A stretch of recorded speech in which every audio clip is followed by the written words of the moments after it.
Find out how to volunteer on Martin Luther King Day and beyond. This message is brought to you by the Corporation for National... Welcome back to the final segment of the show for today. We're talking about slavery and gun violence in the South, and Alana has given us quite a bit of information relative to the fact of the existence of slavery, which created fear among the population, and by creating this fear, it also created the possibilities of the arming of people in order to protect themselves against slave violence. And I think you've indicated at least 3 insurrections, Alana, dealing with Harper's Ferry, John Brown, with Nat Turner, and Stono Rebellion, and Stono Rebellion, and etc. Now let's move on beyond the South, beyond the Civil War, and talk about some of the other things that helped to create that kind of violence in the South after the institution of slavery came to an end. Now, when you think about violence in the South after slavery, you usually think about Martin Luther King's assassination at the Lorraine Hotel in Memphis, Tennessee.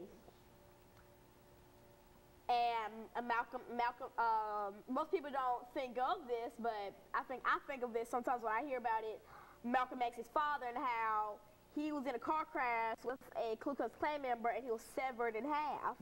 Now they think that car crash was actually on purpose, that the Ku Klux Klan targeted his family because they used to burn crosses in his yard, and when his mother was so distraught over Malcolm's father's death that she actually had to admit herself into a mentally insane ward, and so he was on his own. So he moved down to New York City, where when Martin Luther King was later going around the world talking to people, that's when they met and they bonded a bit. But basically, their stories are 2 different stories. Now, when you go to Martin Luther King, you think how he had peaceful protests. He did everything the way the Lord wanted him to do it. He did it calmly, no gun violence. Now, Malcolm X, he was the exact opposite. He did things with violence. He yelled. He fought for what he wanted. Now, Martin Luther King was so much more calm. And when you think about them, some people don't notice it right away, but they were doing the same things, but in different ways. That's how John Brown and Nat Turner were. They were doing the same. Now they were doing the same thing, but for a little bit of different reasons. So basically, when you think about them, that's what you think about, their similarities. And then the gun violence is present throughout this. Now, one of the more famous incidents I think you've mentioned to me earlier had to do with the Emmett Till. How did Emmett Till fit into all of this gun violence and this violence that was in the South?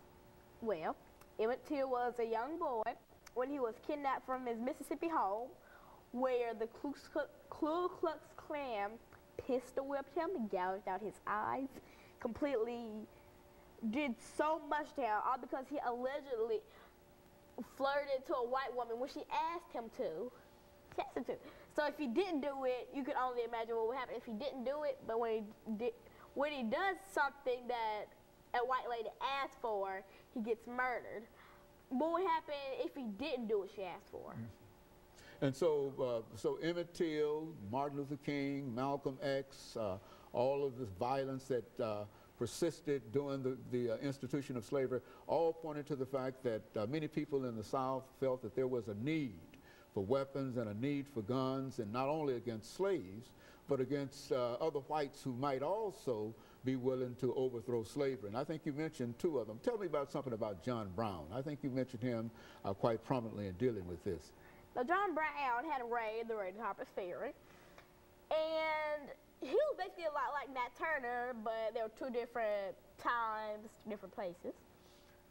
Now, his raid was the same thing as Nat Turner. Yeah, he was like, well, we're going to attack on Harper's Ferry, kill these slave owners, but there's a catch. John Brown was Caucasian. He was an abolitionist. Nat Turner was a freedman. He was a freed slave. And now, back then, they had no idea what John Brown was going on because they thought, he's white, he doesn't stand up for slavery, he owns slaves, but it wasn't like that.